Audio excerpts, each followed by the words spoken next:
ಕರ್ನಾಟಕದಲ್ಲಿ ಯಾರು ಕಾಂಗ್ರೆಸ್ ಪಾರ್ಟಿ ಇಲ್ಲ, ಎಲ್ಲ ಡೆಲ್ಲಿ ಶಿಫ್ಟ್ ಆಗುತ್ತೆ. ಎಮ್ ಎಲ್ ಎಗಳೆಲ್ಲ ಡೆಲ್ಲಿ ಟೂರ್ ಮಾಡ್ತಾ ಇದ್ದಾರೆ, ಕಾಂಗ್ರೆಸ್ ಎಮ್ ಎಲ್ ಎಗಳು. ಅಂದರೆ ಇಲ್ಲಿರೋ ನಾಯಕತ್ವ ಸರಿ ಇಲ್ಲ, ಇಲ್ಲಿ ನಾಯಕತ್ವಕ್ಕೆ ಬೆಲೆ ಇಲ್ಲ. ಮುಖ್ಯಮಂತ್ರಿ ಉಪಮುಖ್ಯಮಂತ್ರಿ ಕಚ್ಚಾಡ್ತಾರೆ, ನಮಗೆ ನ್ಯಾಯ ಸಿಗಲ್ಲ ಅಂಥೇಳಿ ಈ ನಾಯಕತ್ವವನ್ನು ಧಿಕ್ಕಾರಿಸಿ ಡೆಲ್ಲಿಗೆಲ್ಲ ಹೋಗ್ತಾ ಇದ್ದಾರೆ. ಅಂದರೆ ಈ ನಾಯಕತ್ವಕ್ಕೆ 3 ಪೈಸದ ಬೆಲೆ ಇದ್ದಂಗೆ ಆಗಿದೆ ಅನ್ನೋದು ಇದರಿಂದ ಸ್ಪಷ್ಟ ಆಗಿದೆ. ಮೊನ್ನೆ ಮೀಸಲಾತಿಗೆ ಮಹತ್ವದ ಒಂದು ತೀರ್ಮಾನ ನಾವು ಮಾಡ್ತೀರಿ ಅಂತ ಹೇಳಿದ್ರು. ಮೀಸಲಾತಿ ಬಗ್ಗೆ, ಒಳ ಮೀಸಲಾತಿ, ದಲಿತ ಸಂಬಂಧ, ಅದರಲ್ಲಿ ಉಪಮುಖ್ಯಮಂತ್ರಿಗಳನ್ನೇ ಬಿಟ್ಬಿಟ್ಟಿದ್ದಾರೆ. ಅವರೇ ಇಲ್ಲ, ಅವ್ರ ಡೇಟ್ ನೋಡಿ ತಾನೇ ಮಾಡಬೇಕಾಗಿತ್ತು. ಮುಖ್ಯಮಂತ್ರಿ ಉಪಮುಖ್ಯಮಂತ್ರಿ ಡೇಟ್ ನೋಡಿ ಕ್ಯಾಬಿನೆಟ್ ಮೀಟಿಂಗ್ ಮಾಡಬೇಕಾಗಿತ್ತು.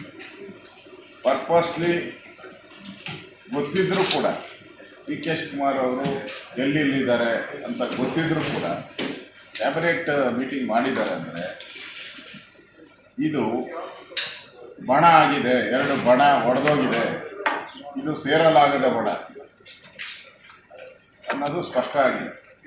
ಅದರಿಂದ ಕರ್ನಾಟಕದಲ್ಲಿ ಸರ್ಕಾರ ಒಂದು ರೀತಿ ಸತ್ತ ಸರ್ಕಾರ. ದಿನ ಈ ಎಮ್ ಎಲ್ ಎಗಳು ಏರಿಯಾದಲ್ಲಿ ಕೆಲಸ ಮಾಡಬೇಕು.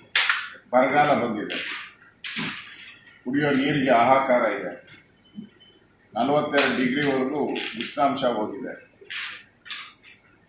ಕೆಲವರು ಜನ ಪ್ರಾಣನೂ ಬಿಡ್ತಾ ಇದ್ದಾರೆ.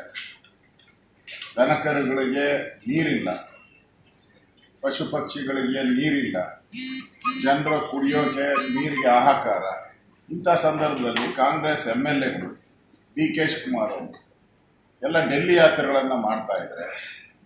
ಇದು ಜನ ವಿರೋಧಿ ಸರ್ಕಾರ ಅಂತಾರೆ, ಜನರ ಪಾಲಿಗೆ ಸತ್ತೋಗಿರೋ ಸರ್ಕಾರ ಅಂತ. ಇಂಥ ಕಷ್ಟದ ಸಂದರ್ಭದಲ್ಲಿ ಈಗಾಗಲೇ ಮೀಟಿಂಗ್ ಮಾಡಬೇಕಾಯಿತು, 1 ತಿಂಗಳಿಂದನೇ ಮೀಟಿಂಗ್ ಮಾಡಬೇಕಾಯಿತು. ಕುಡಿಯೋ ನೀರು ಸಮರ್ಪಕವಾಗಿ ಯಾವ್ಯಾವ ಕಾನ್ಸ್ಟಿಟ್ಯೂನ್ಸಿಗೆ ಎಷ್ಟೆಷ್ಟು ಬೋರ್ವೆಲ್ಗಳನ್ನು ಕೊಟ್ಟಿದ್ದೀರಾ, ಕುಡಿಯೋ ನೀರಿಗೆ ಏನು ವ್ಯವಸ್ಥೆ, ಹಣ ಬಿಡುಗಡೆ ಮಾಡಿದ್ದೀರಾ? ಇದುವರೆಗೂ 1 ಪೈಸೆ ಹಣ ಬಿಡುಗಡೆ ಮಾಡಿಲ್ಲ ಕುಡಿಯೋ ನೀರಿಗೆ. ಬರಗಾಲ ಬಂದಿದೆ,